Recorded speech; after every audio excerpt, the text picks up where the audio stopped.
Hey, what up, though? This is your homie Jamal Baraka from GT Media Reviews. How are you this evening? It's Sunday. It's been about a week and a half since I recorded my last video, which is the standard. Today I had a topic, so I figured, hey, I'm here.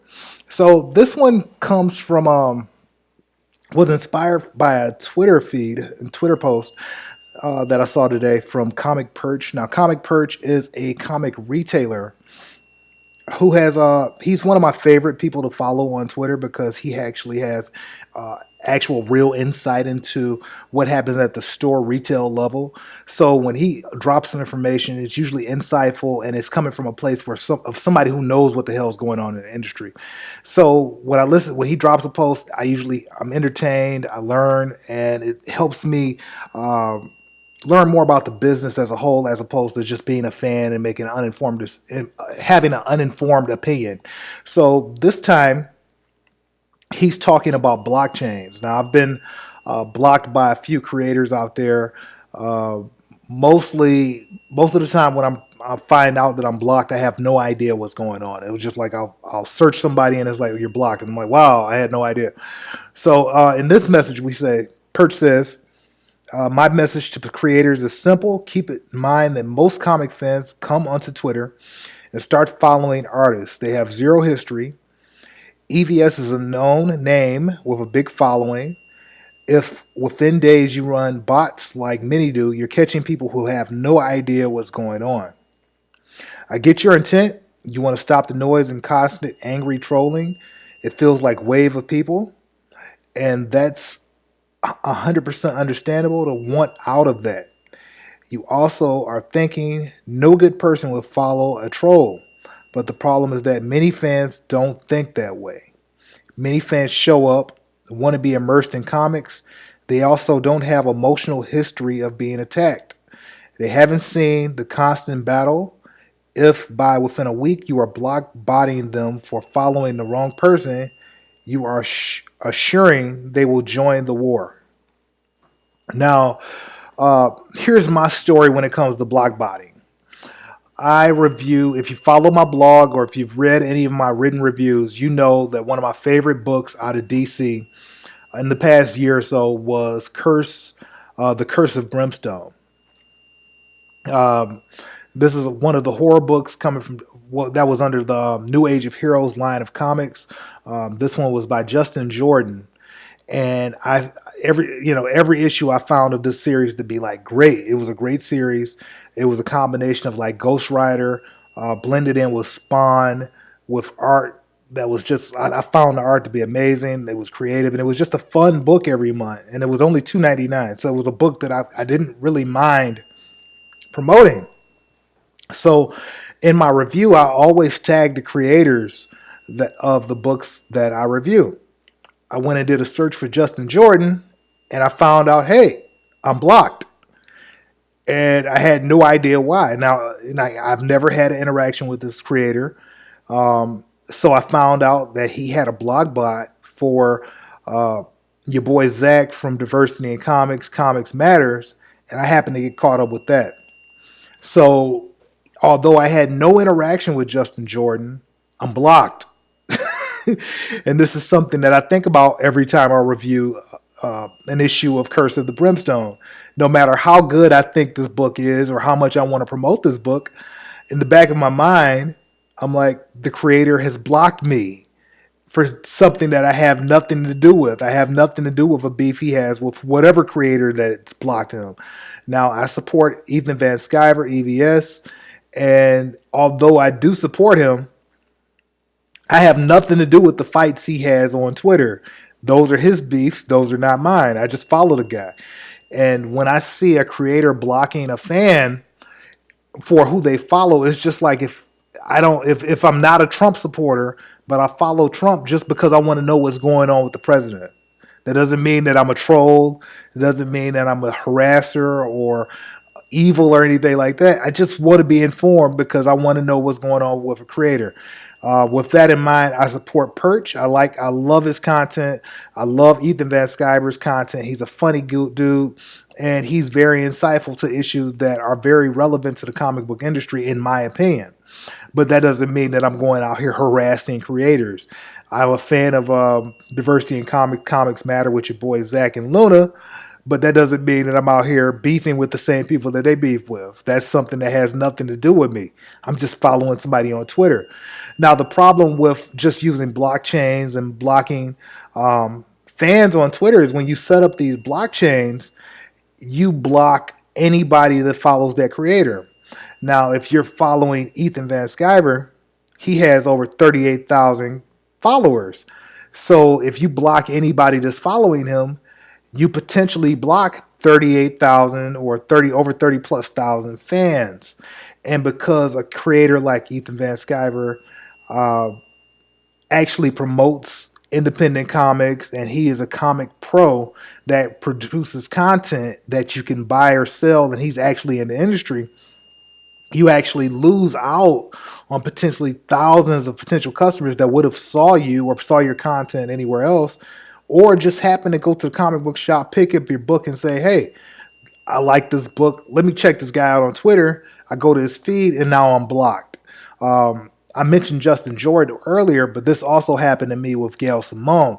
Gail Simone has a beef with Ethan Van Sciver. She's beefed. She sets up a blockchain, blocks him, and all of a sudden I'm caught up in that chain and I'm blocked. I don't have an issue with this. I mean, I don't really have an issue with being blocked by a comic pro. The thing is, my opinion about the blockchains mainly is that it's a very short-sighted way of dealing with harassment, especially on Twitter when you have the option to mute people that harass you or comment a way that you don't like. You have the option to mute. If somebody actually is harassing you, you have the option to block this person altogether. So if there's some type of real legitimate beef, it's not like you're going to be converged by thousands of people harassing you every day. You could easily just press one button to get rid of them. But setting up a blockchain and potentially getting rid of like thousands of followers, or as I see it, potential customers, it's just very short-sighted, and it's the way not to run a business. One of the reasons why I see that this is possibly an option for people is because the people that work for Marvel, DC, IDW, Boom Studios, they're all independent contractors, which means that they can go out there, write a book for a company, and then they're just basically doing freelance work. They have their own identity, which they separate from the publisher. So when they act really crappy to people online on Twitter, social media, they don't really care about the blowback that the publisher gets when fans say, you know what, this writer is writing for me, or this writer is writing this book for this publisher. I'm not going to buy that book because that person blocked me on Twitter. I don't necessarily agree with Perch that the people are joining the war. Like, from my perspective, I found out I was blocked by those people. I just said, more than likely I won't buy their books. Like, I was blocked by Donnie Cates because he was online basically mislabeling people as Nazis and white supremacists, whatever. And I said, hey, if you don't, have any evidence that these people were Nazis, white supremacists, or alt-right, you shouldn't just, call people that willy-nilly. He took offense to that and blocked me. So, that's him. But the thing is, I go to my local comic shop and I spend between 40 and I think I got up to like $109 a couple weeks ago. So I'm spending like close to, I spend a pretty penny every week. I'm what you would consider a whale when it comes to comic shops or comics, period. Plus I support independent creators or whatever. So I'm spending a decent amount of money on comics. And one of the books I planned on reading was Absolute Carnage that just came out over the summer. And once he blocked me, I had no incentive to read that book. Donnie is going to be all right. He doesn't need my money. He doesn't need any money from me. But if he's out here just blocking people that have a different opinion from him, it's a very short-sighted way to go because, once he launches like a creator-owned project or something like that, if he's got a really crappy social media personality or presence or something like that, then you might not want to deal with Donnie Cates, and you may not give him a chance. Another person like that does that, Al Ewing, that writes the Immortal Hulk, he has a blockchain set up. And I found out that I was blocked from following him. And I know some other people that I associate with because I have a pretty big following on social media, not necessarily on my Twitter or my this account where I go by GT Media Reviews. I also have my other profile, which I'm not going to mention, but there's some people that have no affiliation with people associated with, say, a brand like Comicsgate or anything like that, that are getting caught up in blockchains, and they're just trying to stay up to date with people like Al Ewing because these are popular creators. So I would hate for some of my friends to get caught up and not be able to interact with creators simply because I follow Ethan Van Sciver or a Diversity in Comics or something of that effect. Because it's stupid. It's really stupid and it's short sighted. Because now people that are fans are getting caught up in your BS and they have nothing to do with it at all. They don't even know why. It's just like if I want to talk to you about why is the Immortal Hulk stronger than the Hawk incarnation from World War Hawk, I can't even talk to you because you have a blockchain, which is almost like an air of arrogance or being pretentious about your fan base. A lot of these creators, nobody has any idea who these people are outside of comic book fans. Nobody's randomly going to search Gail Simone. Nobody's randomly going to search Al Ewing. Nobody's randomly going to search Justin Jordan, other than comic book fans that may have some interest in some project they're working on. So by turning saying talk to the hand to these people or something of that effect, you're basically shutting the door on potential customers that may come in. And these people are all adults. And what it comes down to is somewhat of ego. These people have egos. They can't deal with social media. They're not built for social media. And that's why you have people, certain creators like Ethan Van Sciver, Diversity in Comics, people that don't get involved in the BS like Comic Book Perch, who can go and have conversations with fans and creators and not have that chip on their shoulder where they can't take negative feedback. And that's one of those things where it's just like, that's why you have these soft sales for comic book creators. Like you say, have a book. I heard from a creator once that if you're not selling 40,000 books, then chances are you're not getting royalties off these projects. So if you block a creator that's in the industry that has 40,000 potential customers and can launch a project and make over $1 million in sales, and you're blocking those potential customers, is basically cutting off your nose to spite your face, and you've lost an avenue of people that may casually hear from this person, find you, and you got them blocked, and now they saying, instead of saying, hey, I was interested in this creator, it's like, screw this creator, and I'm on to the next thing. So this was just me going off the cuff, but it was just something that was on my mind because I've reviewed over 200 comics on my blog. And this is something I do. I don't get paid for this. This is something I do in my spare time just because I like to log the books that I read. And it helps me as a writer because eventually I'm going to launch my own project, independent project. So when I'm sitting here and I'm writing, I'm putting my thoughts together, I don't try to crap on creators or anything of that nature. I just like to give my honest opinions and try to deep dive into the creative process to help me out.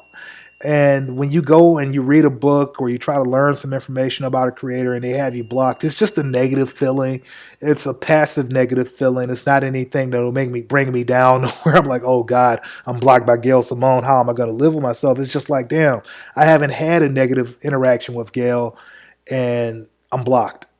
So, it's one of those things. That she wrote a book that I really liked last year. It was Wonder Woman and Conan. It was a great crossover, and I loved the book. It was a book I absolutely loved. And she also had another title. It was a Hanna-Barbera DC book. Well, no, it wasn't Hanna-Barbera. It was Looney Tunes, Looney Tunes DC. It was Catwoman and Sylvester and Tweety. I like that book. But then you get that and you like the book and you just want to have more insight into the thought process behind this stuff. And then you run into an ego. The ego says that you're following this person, you can't follow me. So if you're this person, if you're friends with this person, you can't be friends with me. Not that I was necessarily trying to be friends with this person, but it's just something I want. If I wanted to bounce some ideas off of you or just see what you're working on. I don't necessarily need to have any ideas or friendship with you, just to see what projects you working on because I liked your last one. That avenue is complete. That door is completely shut for something that you didn't have anything to do with. So I feel like I'm rambling, so I'm going to wrap this up. If you want to see my written reviews, these I'm at gtmediareviews.com. This is my primary home. I really don't do a lot of recorded videos, but I do record reviews from time to time. Sometimes I do a professional recorded review or as best professional as I can do. I'm not the best. Or I will just do a review on my phone, just giving my thoughts on a comic. I'm at gtmediareviews.com. You can search my hashtag at gtmediareviews. I'm on Facebook, Twitter, Tumblr, Instagram under the same hashtag.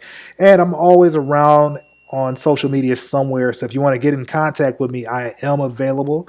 I appreciate you spending this time with me. Again, I want to thank Comic Book Perch for this topic because I just thought it was interesting and worth talking about.